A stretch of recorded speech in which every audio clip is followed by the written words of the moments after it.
So when he says something like that, he's being who he is. And I think it's the same thing he said the very first day he took the job when he said, I'm bringing in Louis. So if you guys don't want to be here, get out. Well, it's always a great day when I'm joined by a fellow USC Trojan. And joining me now is Matt Leinart, who's coming to us on behalf of Coke Zero. Matt, thanks for joining me. Thank you for having me. I appreciate it.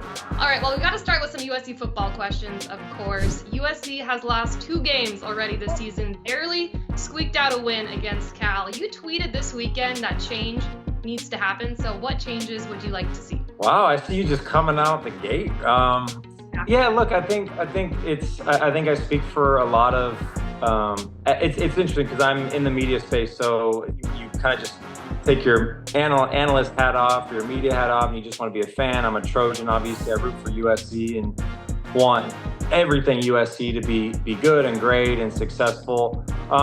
Yeah, look, I think change is inevitable. And what that looks like, you could look in a lot of different ways. You know, I'm not going to sit up here and fire any coach or tell a player that they're not playing good if that's not my position at the moment. But I think you can see the way that this is going and the fact that we continue to struggle in a lot of the same areas. I think at some point, change might be for the better, and you can't be afraid of that. I would say this is a positive, and I try to stay positive online or have a silver lining, is USC still has a lot of things in front of them in the Pac-12 conference. You know, playoff spot is probably not going to happen, but a chance to win a Pac-12 championship or get there can happen. The schedule is brutal.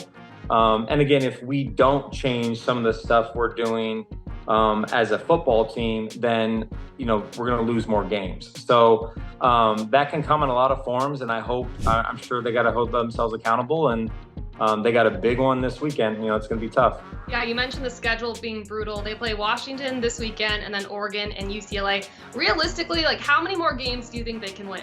Because those are all really good teams. Right. I mean, I think realistically they could win all of them. I mean, I think they have enough talent, and they have Caleb Williams, and they're dangerous enough to win all of those games. Now, are they? I don't know. I think the one this weekend is interesting with Washington, who's actually struggled as of late. I think that's a game where USC can actually win that game, and they can pull off that upset.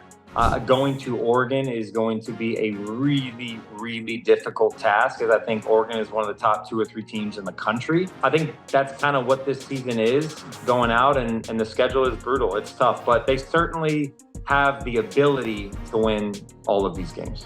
People are talking about Michael Penix Jr. as being a Heisman frontrunner, Bo Nix. There's so many good quarterbacks in the Pac-12 conference right now. Who's at the top of your list there?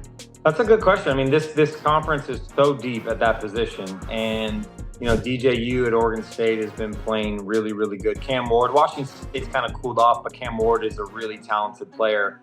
Look, I think Caleb Williams is as good as they come. I think he's had maybe some struggles as compared to what we just expect from him every week, which is probably unfair. But I'll tell you what, I think Bo Nix is someone that is as good as anybody in the country for what he's been able to do.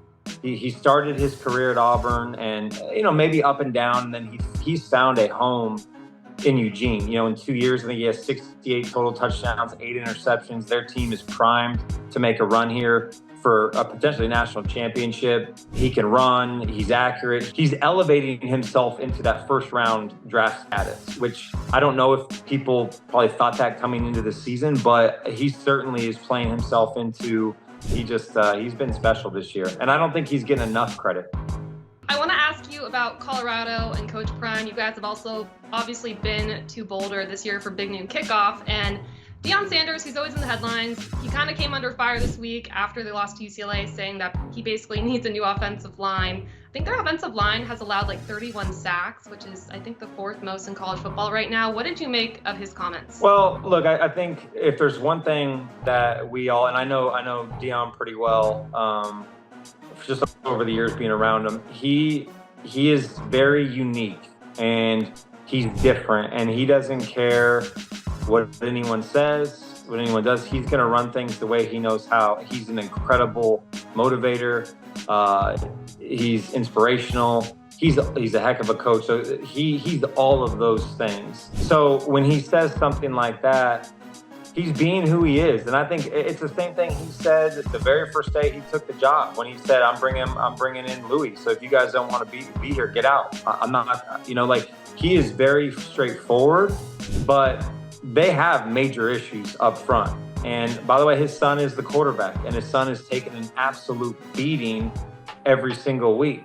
He's got a plan. I think he's been fantastic for them this year. He's put them on the map. He's made them relevant. They're a good football team. They kind of lost their luster a little bit, but what he's been able to do in a quick turnaround has been remarkable.